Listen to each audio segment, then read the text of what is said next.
Awal tahun, awal penyerahan. Memasuki awal tahun, banyak orang datang dengan harapan baru, rencana baru, dan target baru. Kita ingin tahun ini lebih baik dari sebelumnya. Kita menyusun langkah, menetapkan tujuan, dan berharap semuanya berjalan sesuai rencana.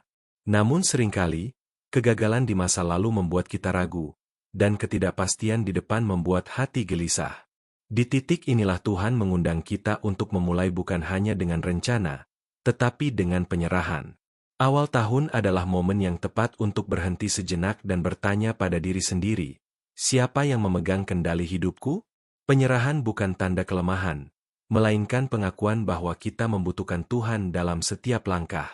Ketika kita menyerahkan hidup, keluarga, pekerjaan, pelayanan, dan masa depan kepada Tuhan, kita sedang berkata bahwa kita percaya penuh pada pimpinannya, bukan pada kemampuan sendiri. Penyerahan tidak berarti kita tidak berusaha. Justru sebaliknya, kita tetap melangkah dengan sungguh-sungguh, tetapi dengan hati yang bersandar kepada Tuhan.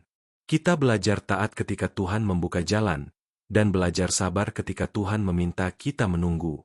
Tahun yang dimulai dengan penyerahan akan dijalani dengan damai, karena kita tahu hidup ini ada di tangan yang tepat. Roma 12 ayat 1. Karena itu, saudara-saudara, demi kemurahan Allah aku menasihatkan kamu, supaya kamu mempersembahkan tubuhmu sebagai persembahan yang hidup, yang kudus dan yang berkenan kepada Allah. Itu adalah ibadahmu yang sejati. Firman Tuhan mengingatkan bahwa penyerahan hidup adalah bentuk ibadah yang sejati. Bukan hanya di gereja, tetapi dalam setiap keputusan dan langkah sepanjang tahun ini. Jika hari ini kita memulai tahun dengan menyerahkan segalanya kepada Tuhan, kita tidak perlu takut akan apa yang belum kita ketahui. Tuhan yang kita serahi hidup adalah Tuhan yang setia, yang mendahului setiap langkah dan menyertai sampai akhir. Doa. Tuhan, di awal tahun ini kami datang kepadamu. Kami menyerahkan hidup kami, rencana kami, dan masa depan kami ke dalam tangan-Mu. Pimpin setiap langkah kami, ajari kami taat dan percaya, dan jadikan tahun ini tahun yang memuliakan nama-Mu. Dalam nama Yesus kami berdoa. Amin. Terima kasih sudah mendengarkan renungan ini.